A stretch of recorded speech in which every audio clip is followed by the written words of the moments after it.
السلام علیکم ورحمۃ اللہ وبرکاتہ۔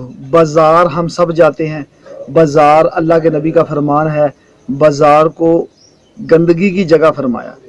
بازار جو ہے اس کے بارے میں فرمایا گیا، جو آدمی صبح فجر کی نماز پڑھ کے بازار میں جاتا ہے اس کے ہاتھ میں رحمان کا جھنڈا ہوتا ہے، اور جو آدمی سیدھا بازار جاتا ہے اس کے ہاتھ میں شیطان کا جھنڈا ہوتا ہے۔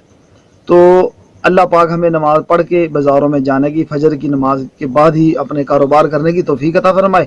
اور دوسرا یہ ہے، حضرت عمر رضی اللہ تعالیٰ عنہ سے روایت ہے، آپ نے فرمایا اگر کوئی آدمی بازار جائے تو ان کلمات کو پڑھے تو 10 لاکھ نیکیاں لکھ دی جائیں گی۔ سبحان اللہ، 10 لاکھ نیکیاں اور 10 لاکھ گناہ معاف فرما دیے جائیں گے۔ تو یہ بڑا آسان کام ہے۔ یہ ہوں گے کب؟ جب ہمارا یقین ہوگا۔ یقین نہ ہونے کی وجہ سے ہمارے کام نہیں ہوتے، اور جب یقین مضبوط ہو، یقین ٹھیک ہو تو ہمارے کام بھی ہو جائیں گے، کرنا بھی آسان ہو جائیں گے۔ تو وہ دعا بڑی مختصر سی ہے، بڑی آسان ہے، تو اس کی سب کوشش کرنا، اس کو یاد کرنے کی 10 لاکھ نیکی ہیں۔ سبحان اللہ، قیامت والے دن ایک ایک نیکی کے پیچھے انسان پریشان ہوگا، ایک ایک نیکی کے پیچھے، ایک نیکی کی وجہ سے جنت جہنم کا فیصلہ ہوگا۔ تو یہاں بازار تو ہر آدمی، ہماری مائیں بہنیں عورتیں سب، مرد چھوٹے بڑے بوڑھے سب جاتے ہیں بازار، لیکن اگر ہم اس کا اہتمام کریں گے تو کیا ہوگا جی؟ اتنے انعامات اور اتنے گناہ معاف۔ وہ ہے کیا؟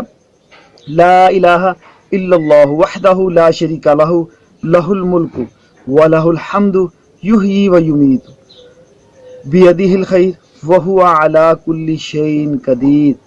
اس کو جو آدمی بازار جائے اور وہاں پڑھے، صحابہ اکرام بازار جایا کرتے تھے نا جی، وہ خریداری نہیں کرنے جایا کرتے تھے، یہ دعا پڑھنے جایا کرتے۔ گھوڑے پہ بیٹھے بازار جا رہے، کیا کرنے جا رہا؟ بھی 10 لاکھ نیکی کمانے جا رہا ہوں، 10 لاکھ گناہوں سے بچنے جا رہا ہوں، مٹانے جا رہا ہوں۔ بازار کے یہ دعا پڑھی اور واپس آ گئے۔